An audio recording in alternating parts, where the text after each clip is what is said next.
Welcome to Et Al., a podcast from Baylor University Press, where we interview authors and publishing experts to bring you the best scholarship in the fields of scriptural, historical, and theological studies, as well as the world of academic publishing. Thanks for joining us. Welcome, everyone, to Et Al., a podcast of Baylor University Press. I am joined today by our very own Professor Philip Rolnick. It's very good to have you back on the podcast. We just recently recorded a podcast covering the second book of his trilogy. For this podcast, we're actually reaching back in time a little bit to his 2015 book that he wrote with us called Origins, God, Evolution, and the Question of the Cosmos. So we are going to be talking today, as the book title suggests, about the relationship between evolution and Christianity, science more broadly, and faith. And we're very excited to have Dr. Rolnick on to discuss this. So welcome, Philip. It's great to have you back. Thank you, Josh. Good to be back with you. All right. So one of the wonderful things about being here at Baylor University Press is that we have so many authors who are experts in so many different things. And I think Dr. Rolnick is definitely one of those whose expertise ranges very broadly across the spectrum. But he has written this wonderful book on evolution and Christianity.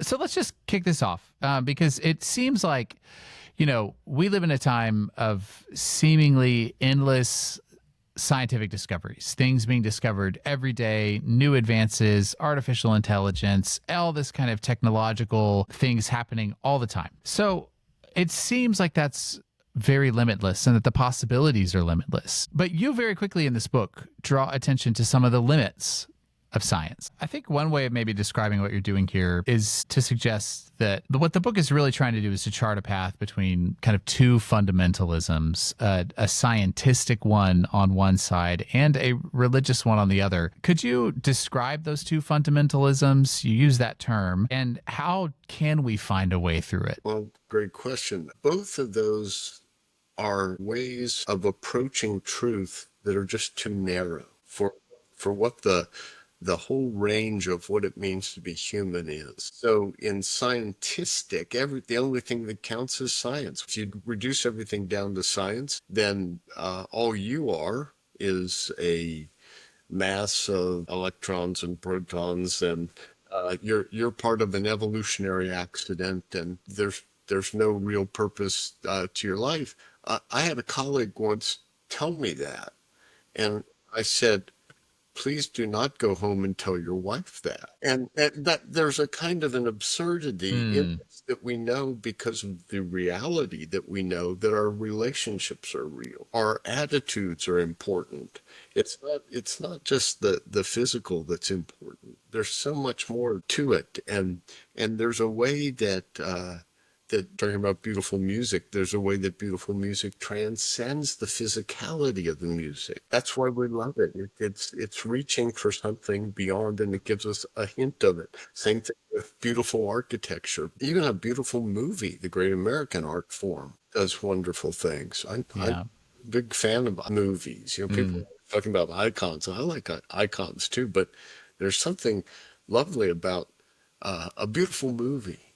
It's a Wonderful Life. It's really easy to write movies about drugs and death and bad guys. It's really hard to write a movie that depicts transcendence. Those are the artists we love. Right. Yeah. So you have this kind of scientistic fundamentalism on the other side, and then you have a kind of religious one on the other. Could you describe that a little bit and some of the pitfalls you're attempting to avoid on that side? Right. Well, there are certain tendencies in Christianity to, if you go completely sola scriptura, the Bible alone, and the Bible is the only authority, then there are people who feel the need to fight every advance in science by saying, well, that's not what the Bible says. You mean the one that was written the part that was written, 900 BC, or the part that was written 500 BC, and the one that was like in Genesis chapter 1 that is adopting Babylonian cosmology, the most advanced on the planet at the time, and incorporating it in. It's not a smart reading of the Bible to read Genesis 1 for its cosmology. Yeah. It's smart to read it for the fact that there's a purpose to the beginning of life, that There's a purpose to the start of the universe. And maybe in a few minutes, we'll be talking about cosmology as well, recent cosmology. But one crucial part is you have the in the beginning of Genesis, and you have the same words that open the Gospel of John. And arche, aim, the logos. In the beginning was the logos. So it's John is clearly developing the cosmology of Genesis, commenting, extending, elaborating in a magnificent way that we'll get to. But recent Big Bang cosmology is the best friend biblical Christianity's ever had. Now it doesn't give you it doesn't speak in biblical terms, but it speaks in a way that converges with it. That just if you've got a lick of sense, you'll see that this is the best friend we've had in a long time. Yeah. Yeah. And so I'm wondering if you could help outline for us, what are the limitations of scientific reasoning and the scientific process? That's a good question. Science succeeds so well in a way because of its modesty. It aims at the material world. It aims at understanding things that can be understood and manipulated and tested and verified through engaging material reality. And it does very, very well at that. Now, the limit of science is it has nothing to say about, well, what does it mean to be human? Should I get married? Should I love my wife? Should I be faithful to my wife? Should I have children? See, scientists have all these problems, the same ones all of us have, the same opportunities all of us have, but science has nothing to say about that. That has to come from some other quality of human investigation and human thought. So, for instance, take a musical concert. Say you're listening to a great Beethoven, a great Mozart symphony or something. We hear it, and we enter into the joy and the pleasure and the remarkable beauty of that music. Now, the role of science would be to tell you about the acoustical properties of each instrument and how the sound waves, the actual physical sound wave is striking the ear and sending a message to the brain. Well, the scientists could do that equally well during a traffic jam. So all of that higher level of what we are, what we love, what we do so well, you have to do that another way. There's a very bad philosophy, naturalism, which is a form of reductionism that tries to reduce everything down to science alone or to the material world alone. Well, you lose all that. So what does naturalism say? Well, the only knowledge that counts is naturalism. Well, that's just bad theology. That's just bad philosophy. Because clearly things count that are more than that, and you're doomed to live a very, very reduced life if you go for that reduction. Totally unnecessary. And as it trickles down into the civilization as a whole, it's not healthy. It's not necessary. Yeah. And the way that reduction would work then would be to say that actually what you experience in the beautiful symphony or the moving piece of art is kind of just a fiction, because it really is just sound waves bouncing off of each other and entering your brain in a particular way and causing chemical reactions. And so everything in the end is just chemistry and physics. There's nothing beyond that. And what you're suggesting is that actually, no, the beauty of the symphony is real, and it has a kind of real correspondence in the human soul. Am I hearing you correctly there? Well, sure. I would say to the naturalist, because now make a distinction between it's not science anymore. Now you've stepped out of science and you've gone into philosophy or metaphysics or theology when you take that position. Many people think they're being tough-minded scientists. They are not. At that point, they're no longer doing science. They've left their modesty behind, studying the physical world, which they're very good at. And now they've entered onto the philosophical arena, which they're many times very poorly done. Right. Okay. So then how does religion in particular move beyond? So if science is very good at describing these kinds of physical phenomena, where does religion go past that? Well, the phenomena don't come with what John Polkinghorne of blessed memory he had this wonderful phrase. He said, the scientific evidence doesn't come marked with a sign that says made by God. It requires interpretation. What are we going to do with this information? What are we going to do with this? And part of the great wealth of the Christian tradition is a notion of the human person. All Christian doctrine is really, if you peel it off, underneath it is a concept of the Christian person. What it means to be a person, which is different than what it means to be an individual. It's more valuable. It's the prerequisite of relationship. It's the prerequisite of all that is permanent for all the changes that we go through. And we're constantly changing. We're always the same person as a 5-year-old, as a 10-year-old, as a 50-year-old. And we believe as a 50,000-year-old or a 500,000-year-old or as an eternal, as someone brought into what St. Thomas Aquinas called the fellowship of eternal happiness. This is part of what it means to be a person. And as we approach these things, we have to ask, what does this have to do with personhood? Yeah. And so religion then is providing that question of value, in particular, that question of what does this mean for the human being? And I think you led off with the idea that science can't really answer the question of what does it mean to be human, because that's a question about meaning, right? And in particular, the question of the meaning of the human being and human existence. And so religion is going to take us further and ask that question that science is not equipped to ask. Yeah, it is. I would, if you'll let me quibble with one of your terms, Josh. Please. I'd say it's theology that's going to take you farther. Now, religion's important too. The way we bind together, the way the kind of fellowship we have, it's crucial. But the theology is the way of thinking what the big picture means, and in particular, Christian theology is about that. Yeah. Creation, it's about Christ. It's about the presence of God with us, and how this is so, it's really so beautiful. S. Lewis once said that nonsense has a way of drawing evil after it. So the nonsense of reductionism, and it is nonsense ultimately, it leads to bad things. So, it strikes me, we're based here in Central Texas, and Central Texas can be a very conservative place.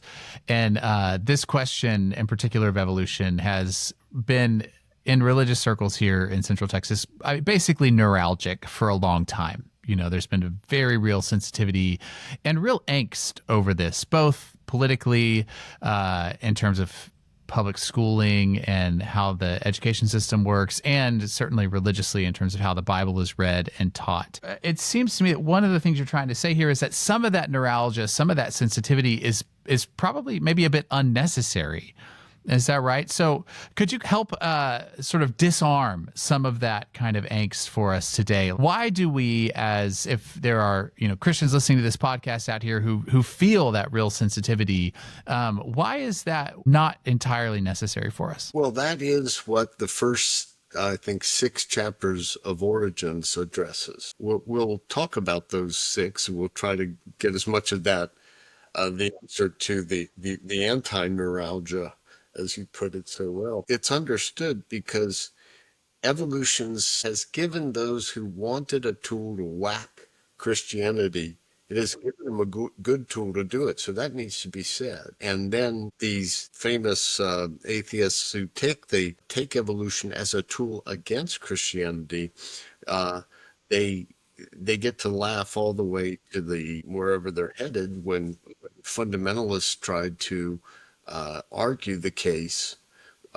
with, well, the Bible says, the Bible says, the Bible says. Well, look, I love the Bible.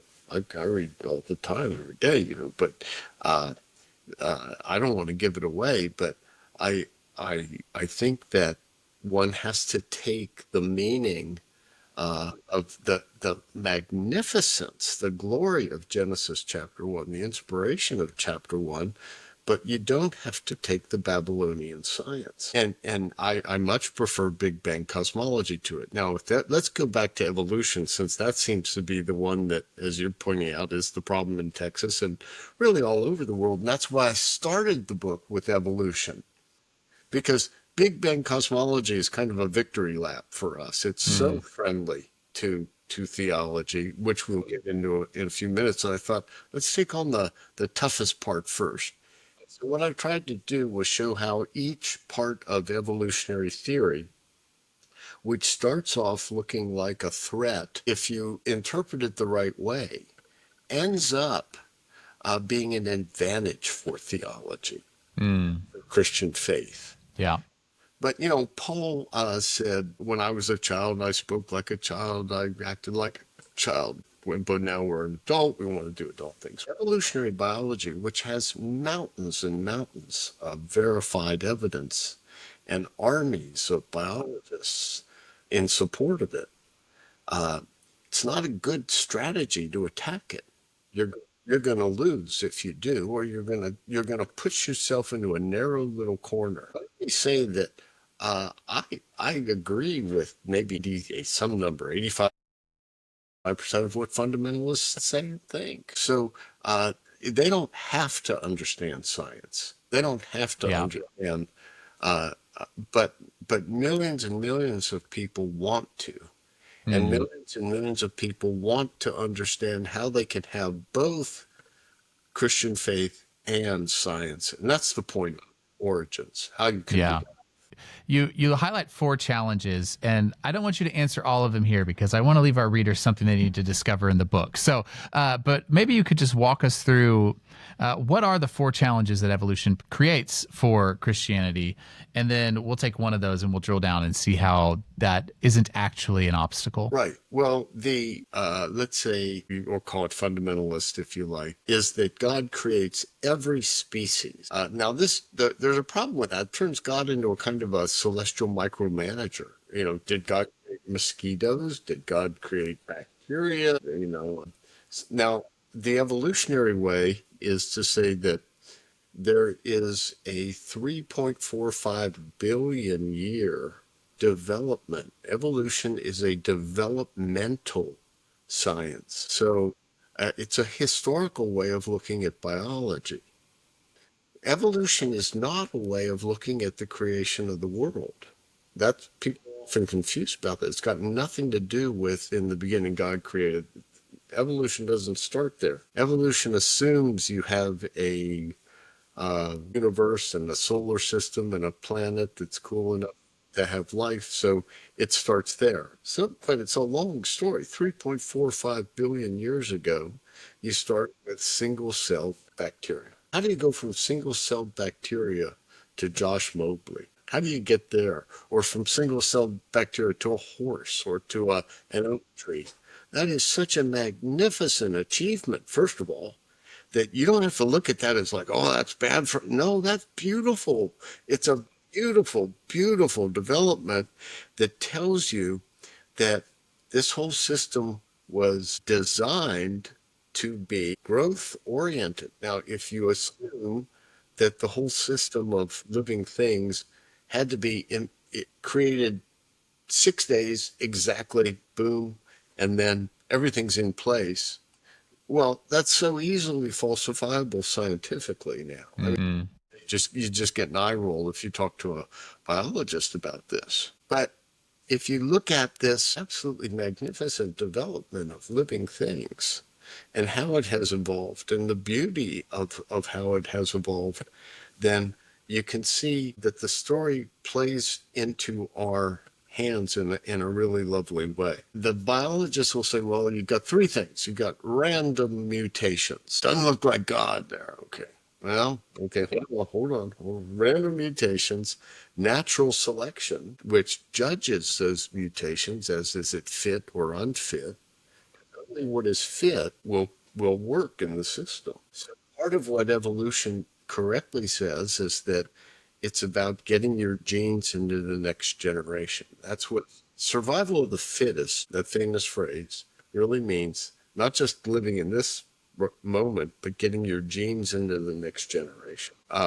So that you have mutations, you have natural selection, and you have long, long stretches of time. But this is the way the evolutionary creation has developed. So this is theistic evolution. This is a way of looking. Anyway, that's the first challenge. And the second challenge is about natural selection itself and its cruelty, because it has a system of winners and losers, and the losers don't live. So does this call into question a God of love? This requires getting more into the chapter, but the short answer is no, it does not, because this is a way of getting things to be strong, to be beautiful, to be vibrant, to be realistic. So it fits, but it fits a different picture. Yeah, so we've got those two, right? So the first one, natural selection, and then the struggle and the pain and the death involved.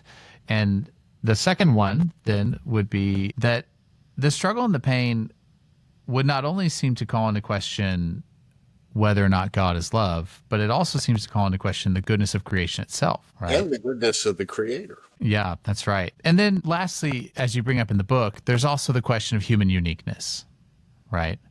And that it seems like humans are just one animal among all the other animals. We evolved like all other animals did. We are very much like our closest relatives, the chimpanzees. And so is there really any kind of qualitative difference between human beings and the rest of creation, who, at least according to the biblical account, are made in the image of God? And so how do those things fit together? But let's just drill in on one of them. So speaking of contemporary neuralgia, let's talk about this question of pain and suffering, because it raises the whole question of the problem of evil more broadly.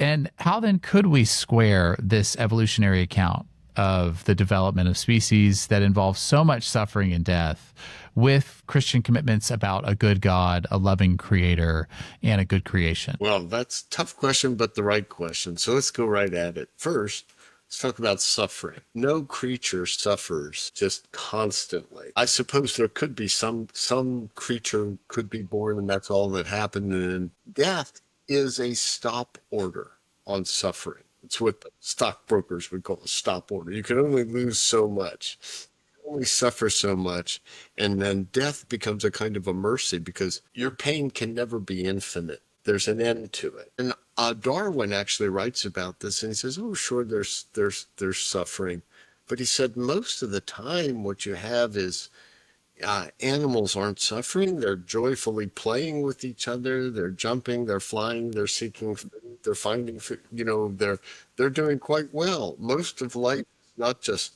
the grind and the suffering. So it's not constant. And those who would tell you that it is, they're exaggerating, really. Even for those of us who, have some bad health issue, it's not like it's just 24/7 suffering. So that's the first part. The state motto of Kansas, I believe, is ad astra per aspera, to the stars through suffering. So there's a purpose to suffering. The great episode of Working the Problem was the Apollo 13 mission, which they're trying to go to the moon. They get up in space, and everything starts going wrong, and their chances of survival are pretty nil. They're not large. But they worked with the tools they had and an excellent ground crew. They worked the problem. They solved that problem. Now, they did it using human intellect and purpose. Evolution solves problems over long stretches of time, and it doesn't seem to be purposeful, but in the overall picture, it certainly starts to look purposeful. Even death. Let's go to death, because that's the biggest problem. Yeah. So we've talked about the first purpose of death, which is stops all suffering. Second purpose of death is it creates novelty. It creates the condition of novelty. Imagine an eternally tenured faculty or a military that had the exact same command or the exact same commitment. We need new blood. We need new ideas. But see, that's what evolution fits with. Yeah. And so even death, there's something beautifully democratic about death. Each one of us gets our time. We do the best we can, and then we leave the playing field for another. So there is a purpose to that. Then the third purpose of death is it is a wake-up call. There used to be a beer ad called Miller Time. Did you ever see that? I remember. Yeah, for sure. In football games especially. Hey, it's Miller Time. human life would be a constant state of Miller time. Mm. There were no death. But death tells you you have to organize your time. You don't have infinite time. So much of the book, Origins, thematically uses Jesus's parable of the talents. And the idea is, the master gives each of the three servants, gives one 5, gives one 2, gives one 1. The guy with the 1 buries it and doesn't do anything with it. The other 2 develop it. The 2 who develop it, they're said, the one with 5 and the one with 2 are said when the master returns, "Well done, good and faithful servant. You've been faithful in small things. Big promotion. We're going to put you into the good stuff now." The one who has 1 talent and buries it says, "Well, I knew you were a harsh guy and I was intimidated, so I buried it. Here's what you get. Just same as you gave it to me." And he just says, "No, no, no, no." And this guy gets severely punished, thrown into the outer darkness, because not only does he has a very bad attitude, he's impudent, but he refused to grow.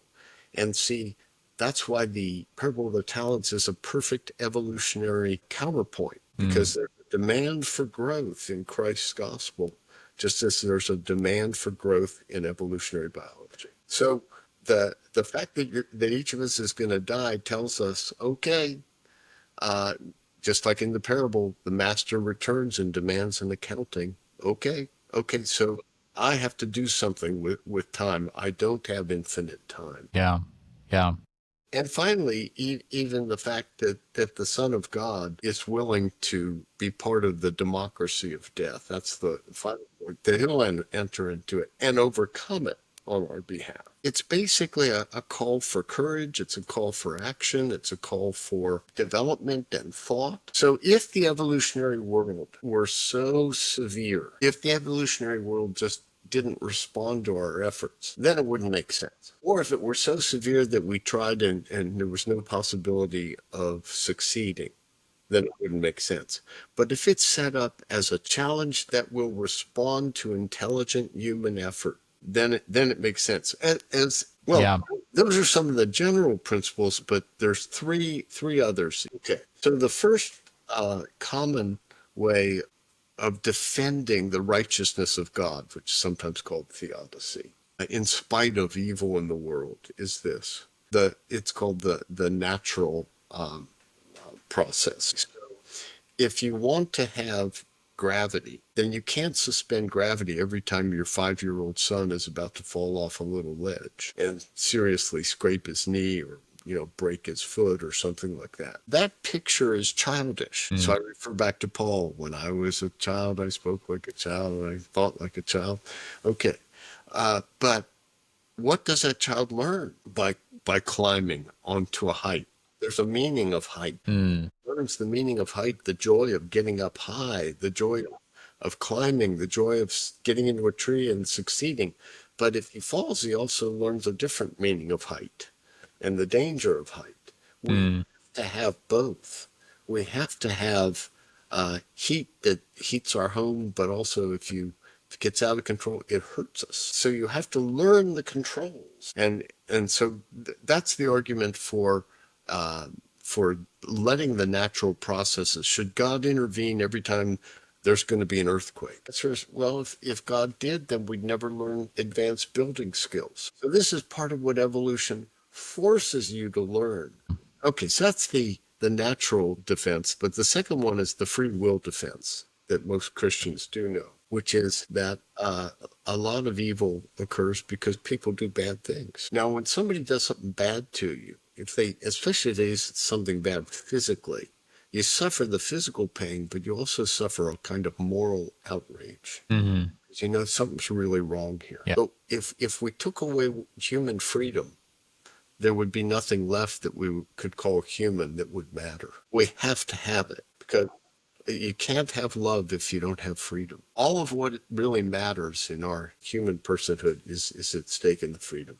And the third defense is really the cross of Christ. And that is, it's not exactly a theodicy in the sense, but it's a defense that if the creator, if the Logos, the Son of God, if the creator becomes a creature and can suffer death, and a very horrible death like he did, flogging and the unfair trials and so forth, and then the torture on the cross. And he did that to overcome death and for us and for our salvation. But he also did something else as he died. Look at the courage of Christ on the cross. Look at what he did. While he's on the cross, he makes something like a social security arrangement for his mother, with the Apostle John. He's not even thinking about him. He's thinking about her. He's thinking about them. The guy next to him, one of the people being crucified next to him, one of them's mocking him. The other one is saying, hey, this guy's innocent. Jesus turns to him and said, you'll sup with me in paradise this very evening. He saves that man's soul, the thief on the cross. When the crucifixion's over, the Roman centurion, he's an officer. He's in charge of killing. He's in charge of the crucifixion. And he looks at Jesus and he says, all right, that man, that was the Son of God. Yeah. Well, I mean, just look at the courage, the accomplishments of the cross.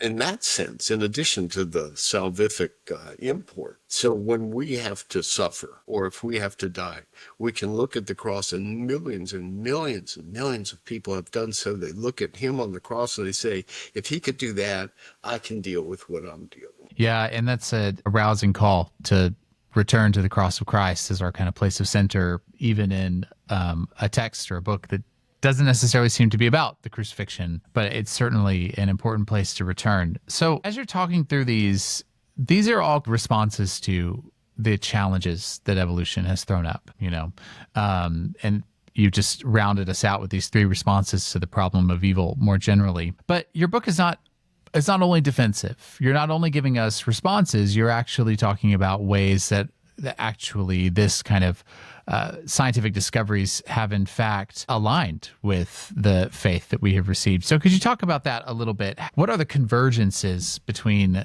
scientists and believers? Well, yeah, thanks for that, Josh. The big one is the development of what is called Big Bang cosmology. Now, this is a theory about how the universe began.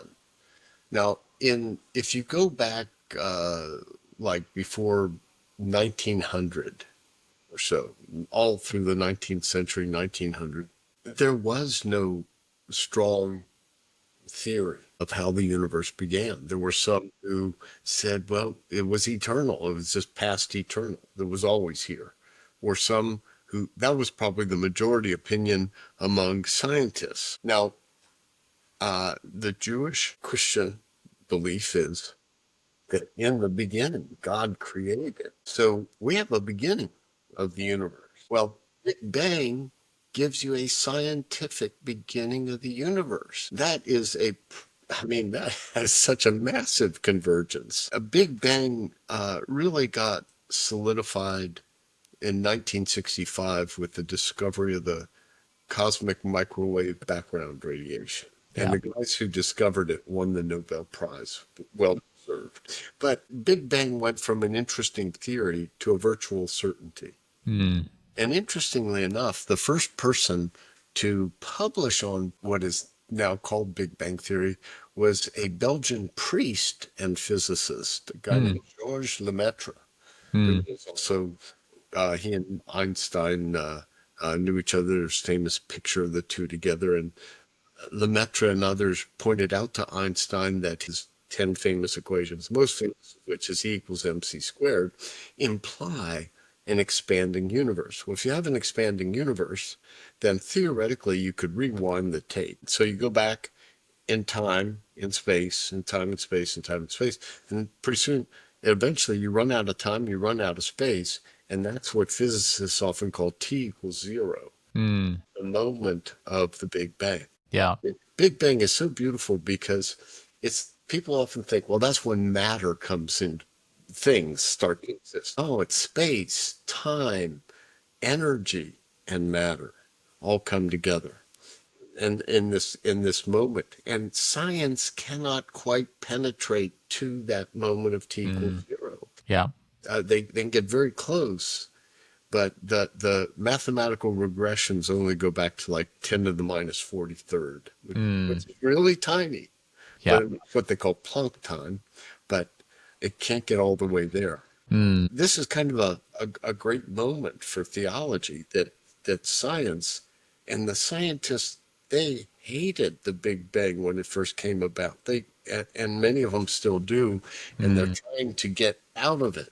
They want to go into something like a multiverse. And a multiverse there may eventually be evidence. We'd have a different conversation if that happened. But right now, the only universe we know about is the one we're living in. And it had a beginning 13.8 billion years ago. Yeah. And so it has a beginning. And as you say, it is the one that we are currently living in. And so your book, and I do love this about the end of this book, is that you don't just sort of leave us with a few kind of responses to challenges and a few places of convergences, but you actually leave us with a kind of, okay, so how then shall we now live, right? And one of the things in particular that you highlight, and you've sort of skirted the edge of the topic throughout this conversation, is this notion of virtue. And it's sort of been floating in the background of several of the things you've said. So how is developing virtue a fitting response to the theology of evolution that you've given us here? Well, a couple of things come to mind. First, in responding to Christ's beautiful parable of the talents, it's not just about developing the community or developing the church or developing America or Europe or something.